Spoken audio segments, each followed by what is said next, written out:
Shalom. All praise to Yahweh Bashim Yahushua. Double honor to the apostles of GMS. This is I'm Noah Allah coming at you with another video.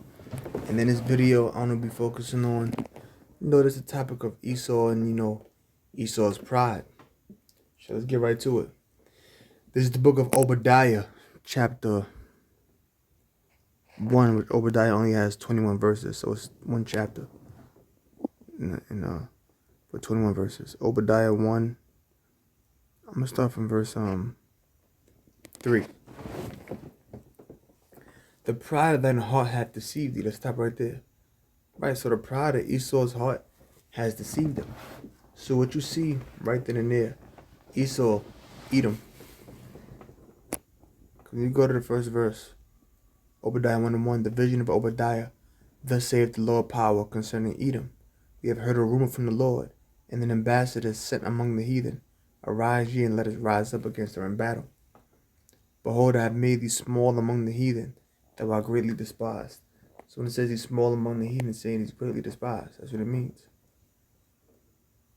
Now, my point of going back up to verse 1 was to show that this was being spoken up regarding Edom.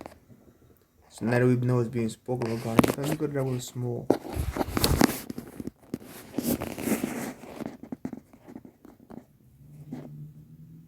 Quatan. Young, small, insignificant, unimportant. There you go. He made them small among the heathen, meaning insignificant. So continuing on, it says, because remember Esau going to be exterminated. So it says, the pride of thine heart hath deceived thee. So Esau is known for having pride. He's known for being prideful. Edom.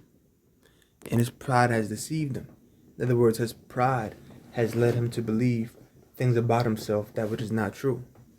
His power, his might, his knowledge. Thou that dwellest, matter of fact, good scripture. Ezekiel 28:2. Son of man, say unto the prince of Tyrus, thus saith the Lord power, because thy heart is lifted up, and thou hast said, I am a God. I sit in the seat of God, in the midst of the seas, yet thou art a man and not the Most High, though thou set thine heart as the heart of the Most High. So man tends to believe that they are the Most High, that they are a power, they are a God. See that? Just like Esau. Remember, Esau has, basically you could say conquered the world. Whether it's by the sword, whether it's by his economic system and his banks. He's taken over the world. So you better believe that as a nation, they're prideful. When you see images of yourself, always in positivity, in positive ways, it can boost up one's pride. If you're the top guy on a basketball team and everybody's talking about you, people coming to your games and want to take pictures with you, that can boost up a person's pride. So how much more if you got a race of people that are viewed as the conquerors of the planet Earth since ancient times? Oh, civilization started with the Greeks. That boosts their pride. He's conquered the world. So you better believe that they don't think nobody gonna take them down. Back in Obadiah, it says, the pride of thine heart hath deceived thee, thou that dwellest in the cleft of the rock. So Esau's pride has deceived him. His military might, his nuclear missiles, his atomic bombs has deceived him. Researching this outer space and seas, all of these things have deceived Esau. Conquering other nations, stealing their natural resources, being able to make the other nations bow to his will. Thou that dwells in the clefts of the rock. Now, Edom was in east of Jordan, and in Edom you had a city known as Petra, which Petra is Greek for rock, and Petra is known for its rock architecture. So that's where Esau dwelled. Well, guess what? Esau is the same way now. That's why they got all of these skyscrapers built up real high. It's still in their nature. They want to climb Mount Everest.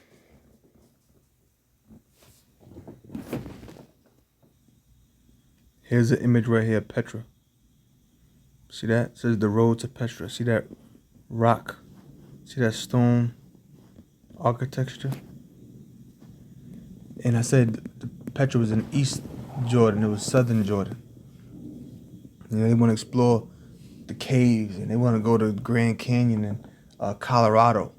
I think the lowest point in Grand Canyon is 1,200 feet. They say the World Trade Center was 1,100 feet. So the lowest point in the Grand Canyon is longer than that. Because that's their nature. Because they were doing that kind of stuff. That's why they were living in the ancient world. Thou that dwellest in the clefts of the rock, whose habitation is high, that saith in his heart, who shall bring me down to the ground? So his habitation is high up. And he says in his heart, who gonna bring me down to the ground? So he's exalting himself above others.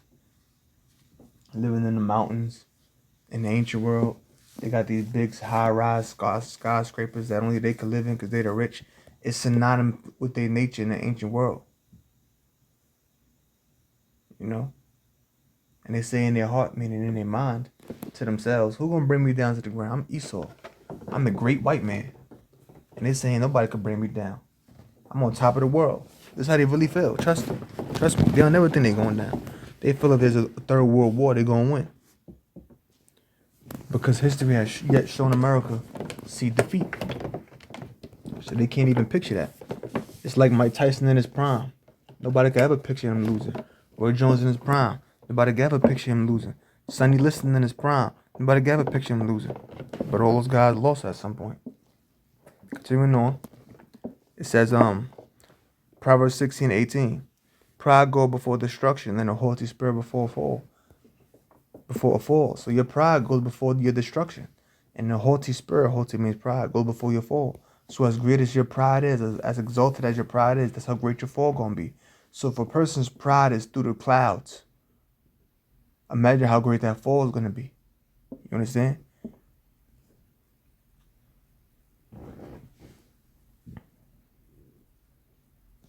And that's how Esau's destruction is gonna be.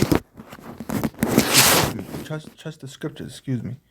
Not me, trust the scriptures. America will be destroyed by thermonuclear destruction in the coming Third World War.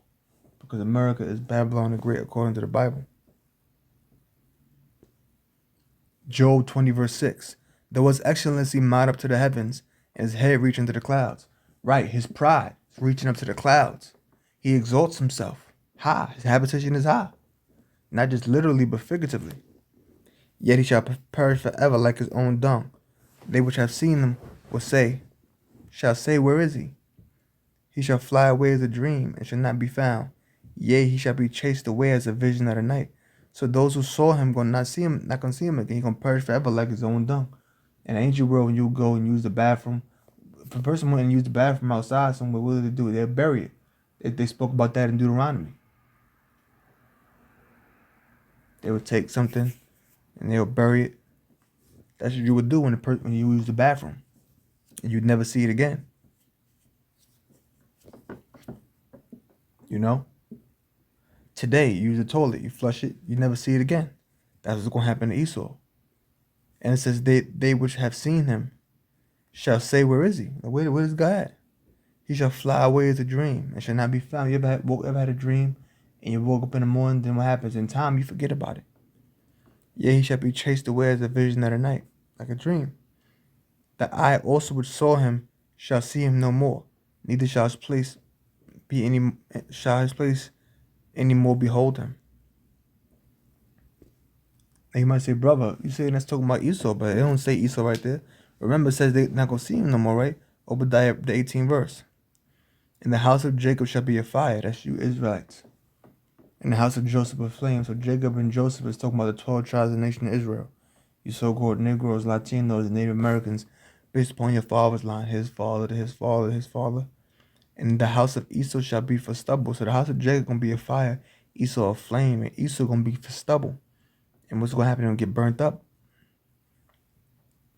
And they shall kindle in them and devour them, and there shall not be any remaining of the house of Esau, for the Lord has spoken it. So Esau at some point is gonna be exterminated.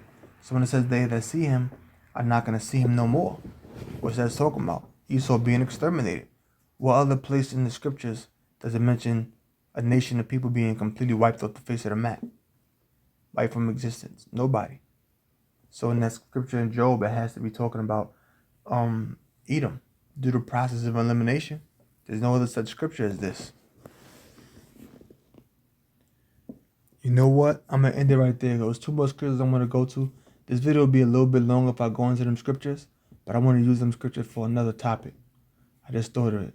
So with that, I'm going to close. I'm going to say, all praise to Yahweh Shemi Ashah. That belongs to the Apostle GMS. I hope you learned something. Shalom.